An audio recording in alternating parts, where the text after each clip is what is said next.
Hi guys, thanks for tuning into another episode of Nuggets News, or our monthly crypto mining update with our friend Will from MiningStore. How are you today, Will?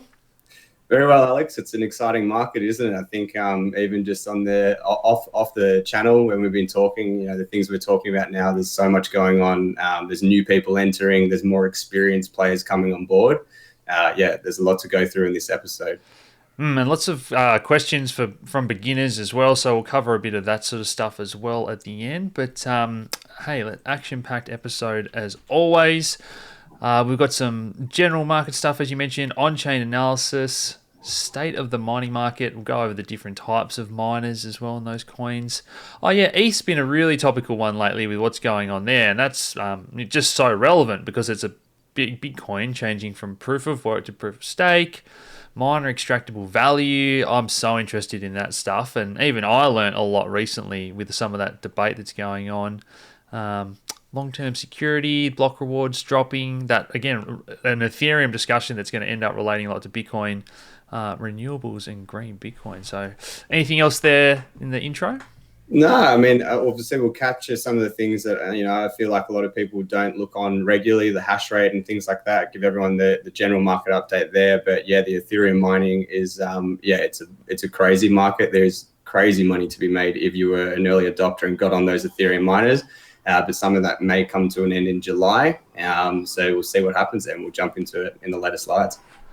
Awesome. Alrighty. So, price check. You've got this parabolic or logarithmic growth chart on here. You like this one, Will, that we're touching?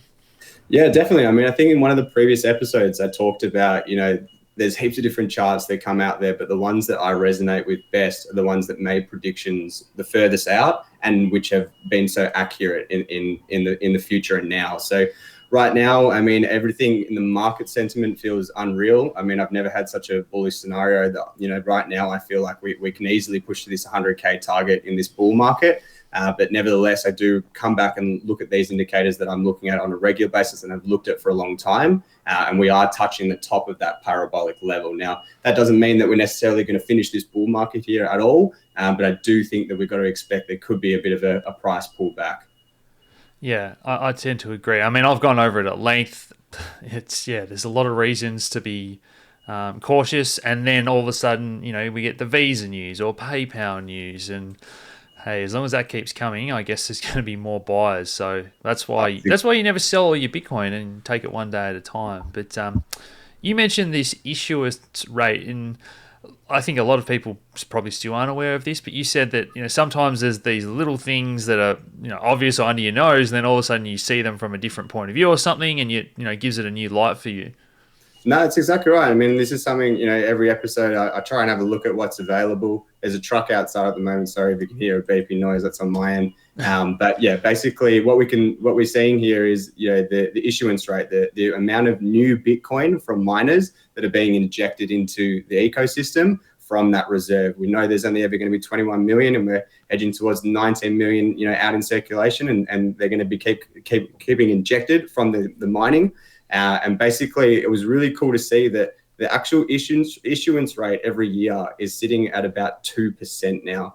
In the off channel, we were talking about what's gold at, and Alex mentioned around 2 to 4%. So we're starting to get to that range where the scarcity of Bitcoin is really similar to what Bitcoin is at. Gold is at as well, and that's a low rate if you ask me. It's going to halve again on the next halving. And yeah, it kind of brings to that value of Bitcoin and how hard it is for people to get their hands on new Bitcoin in the future. And just another point for people at home, even if gold and Bitcoin and fiat money were all the same and it was like 2%, or probably a commodity is a better example, but Bitcoin's not elastic. If gold goes to $10,000 an ounce, a lot more people are going to try and mine it. People will be selling their old necklaces, and so you get this elastic supply that naturally, supply versus demand reaches a new equilibrium and wants to push the price down. Bitcoin, that doesn't happen. It doesn't matter how much the price goes up. Yes, more miners can try and join the network and mine, but the amount of Bitcoin that they mine doesn't increase. It's always the same. So, Bitcoin doesn't have that elasticity, and that is, again, it's just another thing that makes it unique and why it ends up having these kind of patterns on the chart, because it doesn't get a a supply versus demand flattening that other commodities and just about everything does. There's not going to be that asteroid found in space that has another million Bitcoin in it. So it's a good thing. Good thing there. That along with the next slide, the market cap. I took a bit of a screenshot here and just looking at how much our market cap has grown, reaching that 1 trillion target, getting us or Bitcoin into the top 10 assets by market cap in the world. Like, these are some bullish targets, and it's still very early days, if you ask me, for cryptocurrency and Bitcoin. So relating back to that chart at the start, those parabolic charts, it's not necessarily going to stay in there. We could break out the top, and these are some reasons that align with the sentiment that we have at the moment that tell me it's possible that we break out. I'm definitely not selling all my Bitcoins up here and going to try pick up a bottom. I've learned that mistake before from the past. So I think I'm comfortable just holding and seeing this bull run out, reaching those what I feel is going to be a 70 to 130k Bitcoin target. But it is interesting to see those parabolic levels, touching the top for the first time in a while. Sure thing. Next up here, you've got the price versus the hash rate, and I remember when we used to look at those bands, and it was so far below, miners were losing so much money, and now Bitcoin's price has doubled since January. That's it. So these next probably 4 or 5 slides are all going to be around price versus hash rate and how that affects miners' revenue and profit. So right here, the last time that we had a chat at the end of January, the price has gone up 85% since then. So it's almost doubled since the last time we had a chat, which is unreal. But in the next slide, you can see that the hash rate, the amount of new miners coming onto the market, making it more competitive, has only gone up by around 15%.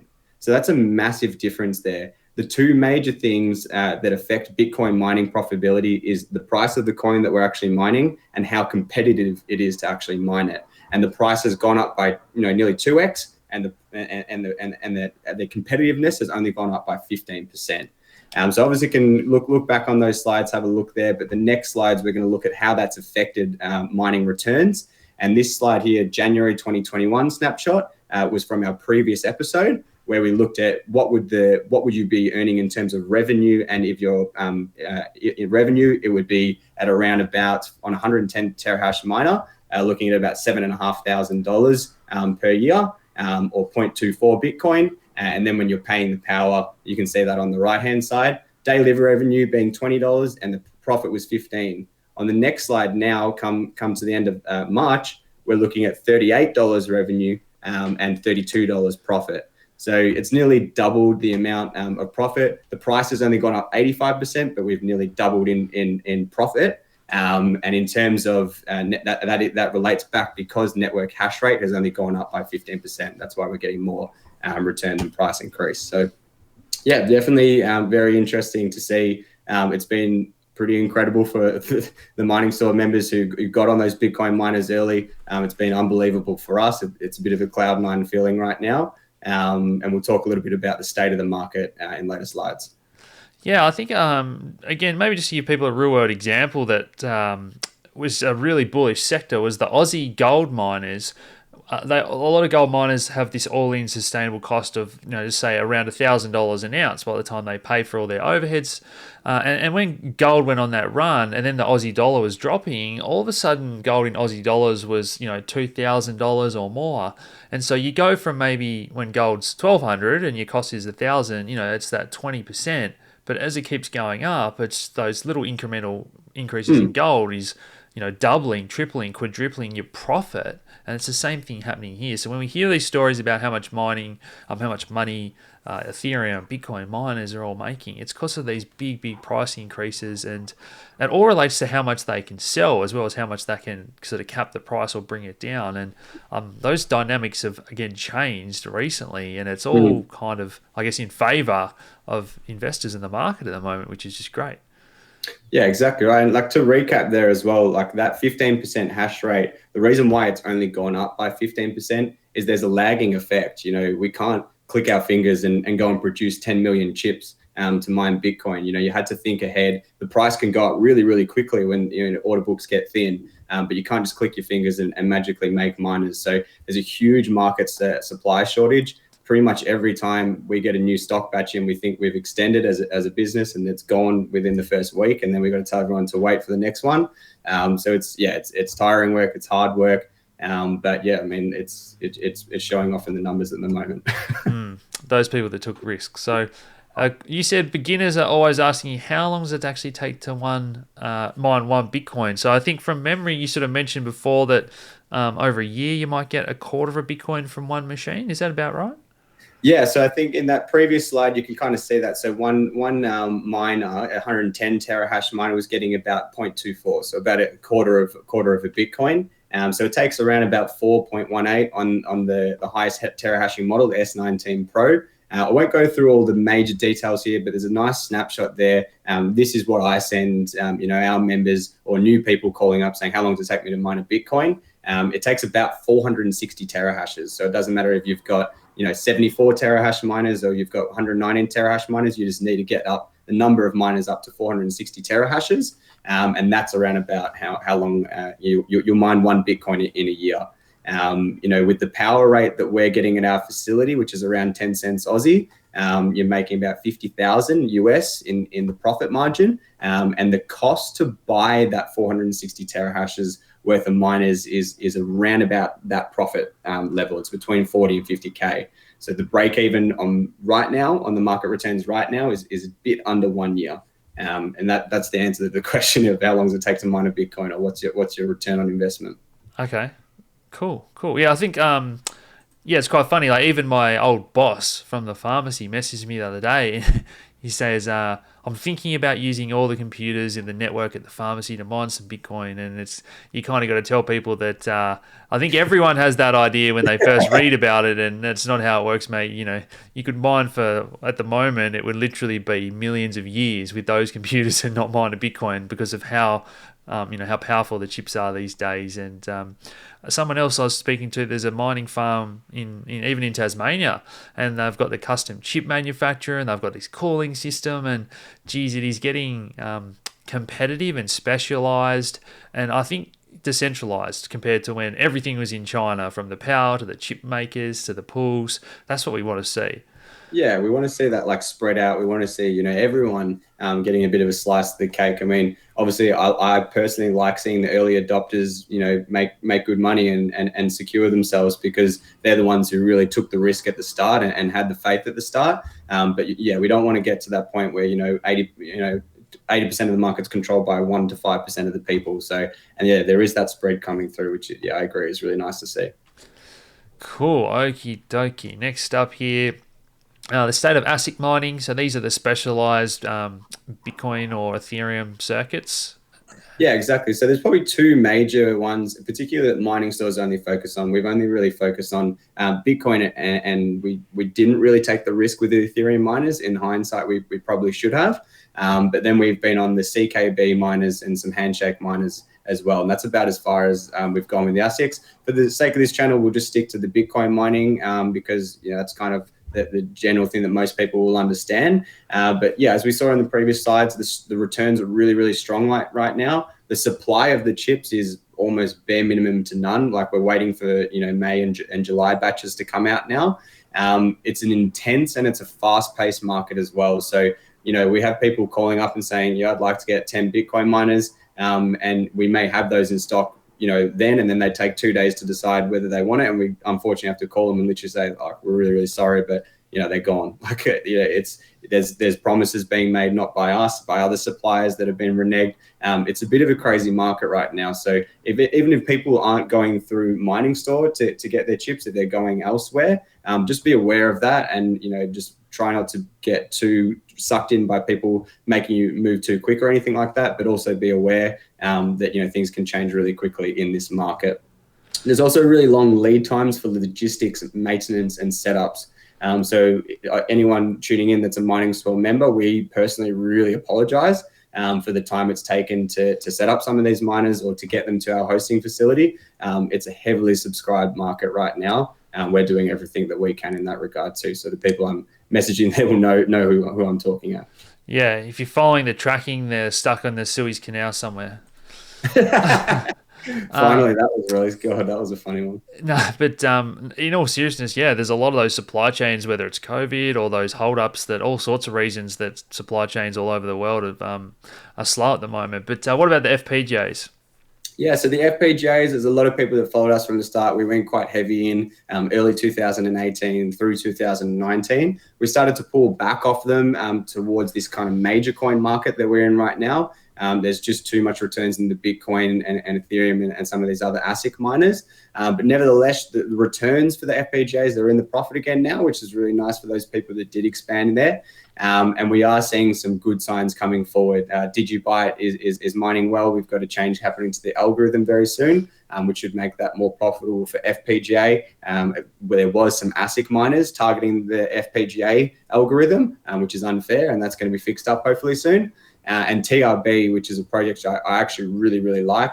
From a trading perspective, but it's also FPGA mineable, and that's FPGA mineable again, which is taking some of the hash power away from Digibyte onto the TRB network and spreading things out a bit more, making the returns on both of the coins, average out a little bit better. So yeah, it's really good. In terms of the secondhand market for FPGA, which is something we talked about in previous episodes, it is starting to come back alive. There are people who own secondhand miners who are willing to sell, and there's people who don't own own any miners, and they're starting to put signs out there that maybe they're willing to buy them. So that's a bit of an update for the FPGA guys.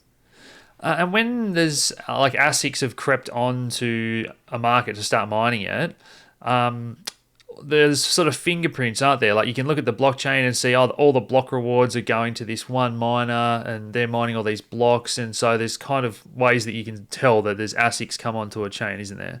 Yeah, definitely. I mean, Digibyte's an interesting one because what they have is that it's a multi-algo algorithm. So they have an algorithm for SHA-256, which is the same as what Bitcoin miners mine. So some of our members who have ASIC miners, Bitcoin ASIC miners, they can actually mine Digibyte with that. Then they have an AutoCrypt version, and that's for the Digibyte miners, for the FPGA miners. Now, what we're seeing is ASIC miners somehow getting onto that AutoCrypt. But what that happens is every 30 days, AutoCrypt changes its algorithm to kick those ASIC miners off. And there's this delay in that 30-day period of like some big mining farms, they don't get onto the new algorithm straight away. And so returns are quite high. And then it takes them a bit longer to crack it again, I suppose, and get onto it. So that's where it all kind of started for it. As you say, Alex, it's the beauty of, blockchain and the transparency involved. And, the average person can actually see what's going on. It's not just all hidden behind the scenes. But yeah, it has its frustrating sides, but I think we're getting close to eliminating that for AutoCrypt and FPGA miners. Yeah, and it's an age-old battle. Monero have done these hard forks every 6 months. There's talk of if there were quantum computers, Bitcoin could perform an emergency hard fork to a quantum-proof algorithm. So this is, again, all just the little learning lessons that we're striving for on this show every month, Will. But the hosting market, probably one that I just say with a lot of our new audience, is rife with scams. And as a beginner, you should almost just avoid this altogether. If anyone is promising you online that they're more like mining for you, and you're sending money to a website in China or whatever, chances are you're being scammed. So you just got to be so careful if you're going to even think about doing like online kind of mining. You really do. I mean, it's something that we have to explain to our members that, been with us for a long time, they completely understand it. But a lot of people have the misconception that we're a cloud mining service. And it's like, we're not a cloud mining service. Our members and our clients, they all own their miners. We just host it for them. If they ever want it shipped to them, then we ship the miner straight to them. That's not a problem. But obviously we have the competitive advantage of having that low power rate, and that allows people to come with us. But more on the hosting market in general, the legitimate hosting market, Mongolia, they banned Bitcoin mining. And that's having a really big flow-on effect around the world. Mongolia obviously being just above China. All those miners that are coming back into China. China has already been through floods. They're putting regional policies in place that limit the amount of power that certain places can use. So there's this massive amount of demand for people. I need my miner to be host, and there's not actually somewhere to put it. Now, relating back to the original point that only the hash rate's only gone up by 15%, that is a major reason of it too. It's actually, where can we host these miners now? So that, along with the delay with manufacturing of chips, is why the hash rate hasn't gone up too much. Now, what we're going to lead into, a big thing in the mining world, is China's wet season versus their dry season. Now, wet season starts in around about April, so coming up very soon. And that's when these hydro mining electricity farms start to really kick back in. And then we can start to see some of these miners come back on it and host it. So something to probably watch out for, that network hash rate could very well go up quite a bit once we get the hydroelectrical farms coming back in. And the other thing to note is we may see a distribution of geographic hash rate leaving China and going to Europe or other places in the world. But yeah, that's kind of the state of the hosting market at the moment. Yeah, you've seen all sorts of things like geothermal mines in Iceland. It's crazy that in Australia, where we have all this land and solar, that we don't do more of it. As I said, even in Tasmania, we've got some hydro. In that way, you've got the water powering the turbines, but you've got the water to cool these rigs. And when you can cool computers, you can push them a lot harder without them overheating. So this is just this is the cutting edge of, I guess, like computer chip technology as well, isn't it? For sure. I think something I read recently was an article called "Bitcoin's the New Battery," and it's this idea of perhaps these big facilities that are grounding a lot of electricity and not really using it, and their main solution is to get all these batteries and store it. But maybe the best way is to set up these big mining operations where they mine Bitcoin, and then they can sell that Bitcoin. It acts as kind of like its battery. So they put the energy into Bitcoin. It sits in Bitcoin, obviously, because it's a storage of value asset. In the long term, it should hold its value, and that's kind of its battery, as opposed to putting it into a physical battery. So yeah, really cool things. I think in the next 5-10 years, we're going to see some pretty big green energy mining operations coming out. It's going to change the dynamic of the energy and the utility industry a lot.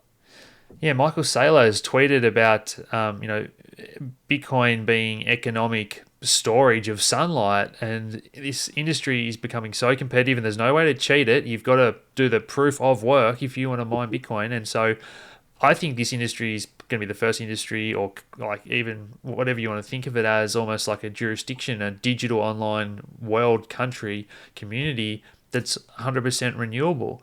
And then you can say, Bitcoin is just this white paper and set of rules, and it's almost making other like countries and companies more responsible and making them go green and follow Bitcoin's footsteps. So the idea that Power Ledger had, I'm not sure if you remember this, was they wanted to allow crowdfunding of renewable projects, and they ran into a bit of a headwind with all the regulation, because it was going to be securities to let you and I fund like a solar farm or wind farm and then own it. But if you could do that, you could just allow the centralized funding of anything renewable, and everyone would start mining all these cryptos, and that would pay itself off while you can set up little communities and townships and things around this.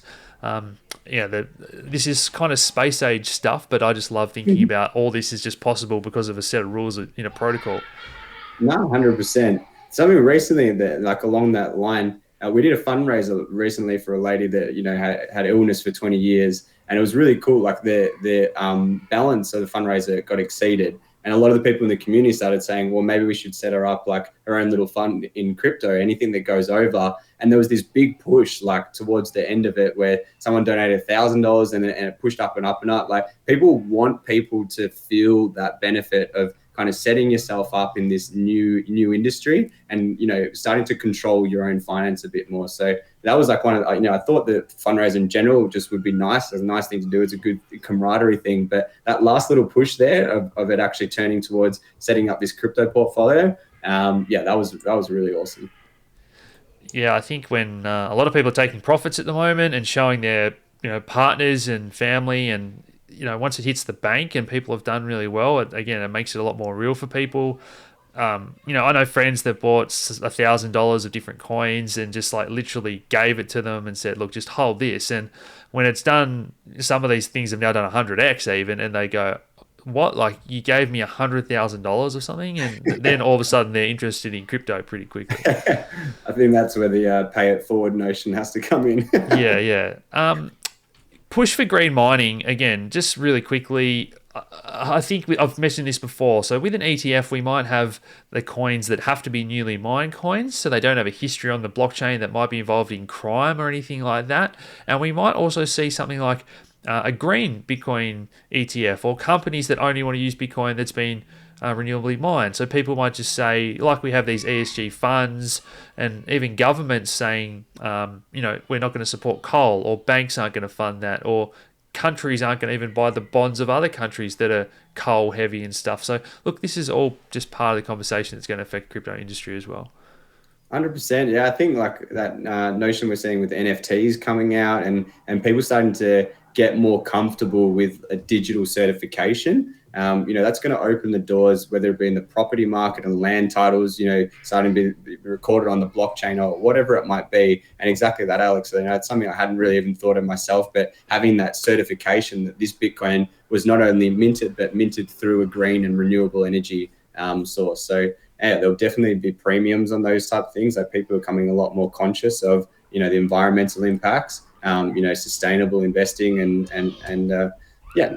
it's interesting what's going on. Next up, we've got the ETH Mining. So, look, basically what's happened here is when we're moving to proof of stake, as we outlined was going to happen, there's going to be a fight when miners get told that you're going to make less money, and so the miners said, "Well, hold on, we want to propose this other solution," and this is where we get into the are they going to cause a ruckus and cause a hard fork, or Ethereum Classic going to say, "Hey guys, come and mine us, we're the real Ethereum"? I think they've even had issues about a hard fork. So the part that this gets interesting is the slide here, miner extractable value. So some people don't know that miners organize the transactions into a block, and then they can, organize that blockchain. But what happens is miners can see those transactions. So if you can see that I'm about to buy $10,000 of a coin on Uniswap, miners can front run these transactions. And so that's known as extractable value. And in this world of flash loans and more things that are happening, miners are going to get smarter and smarter. And there's a game theory behind all this. What can you front run? Now, there's privacy technologies that are going to prevent stuff like this as well. Might take people to more second layers, which add privacy. But this is all part of the discussion that the power that miners have versus how do we get a nice balance there. So this is really interesting stuff, Will. Did you read up much about this at the time? Or? Yeah, I think I've had very limited time, very limited sleep lately to keep on top of everything that's going on. But what you said there, it makes a lot of sense. I think on the Ethereum side of things, and as you said, leading into this proof of stake, it's going to be a really interesting event that occurs. And I'm most excited to see how it affects the price of Ethereum, if I'll be honest. I have Ethereum miners. They've killed it. They've done really well. I wish I had more, but I'm not in a position right now where, honestly, I think we're earning too much on the Ethereum miners. They do need to reduce it. So from my overall crypto perspective, I think it's the right decision. Come July, they are looking to reduce or pretty much start burning those fees rather than actually rewarding miners with it.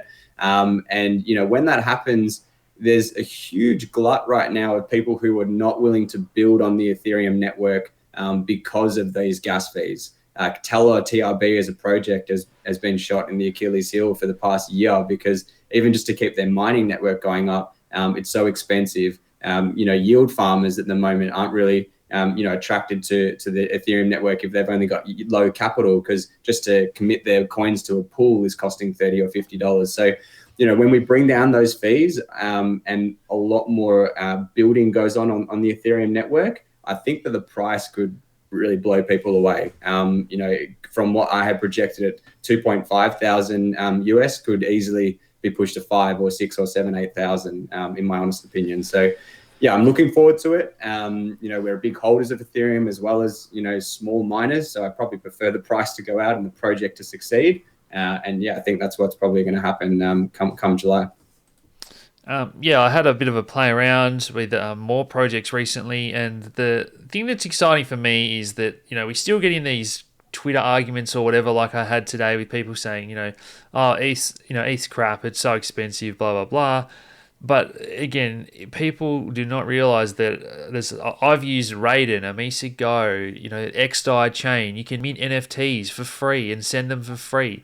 You can send all ETH and ERC20 tokens for free on Raiden, on ZK Sync. All these things are out there, and you can use them right now to send tokens around for free, and they just have to get integrated with all the different apps and wallets and projects. And as soon as Uniswap bring out that version 3, or Synthetics is already integrating this in some way. So imagine, like Will says, once there's instant free transactions and everyone has no need really to be on Binance Smart Chain anymore, and whatever, and that's a lot of activity that can come back to that the blockchain with the most network effects already. Sure. I think like something that we've all learned in time with this market is it just requires a bit of patience sometimes. People want things usually yesterday, and they're not willing to wait. But with Ethereum, that's kind of how I say it. Like, I understand it's not the perfect, blockchain right now, but it's also come a long way, and it's held its kind of title as the most loved or the most appreciated project for a long time, or the most valued project for a long time. So yeah, I have all confidence it'll all work out. And yeah, once this big kind of gas fee issue resolves, and maybe people don't have to rely on, even though, as you said, Alex, there are these solutions there. I think there's big things coming for Ethereum. So yeah, the gas fee thing will only make a minor difference, to be honest. It's the other stuff long term that'll really fix it. But definitely. yeah, so with the next thing just to touch on was the block reward. So Ethereum can dramatically reduce it, because with proof of stake, you've already got people that have to put all these coins at stake. So there's a bit more of a security factor in the game theory behind it. Whereas you've got to pay people a lot of money to set up all these miners and pay the power bills and mine Bitcoin.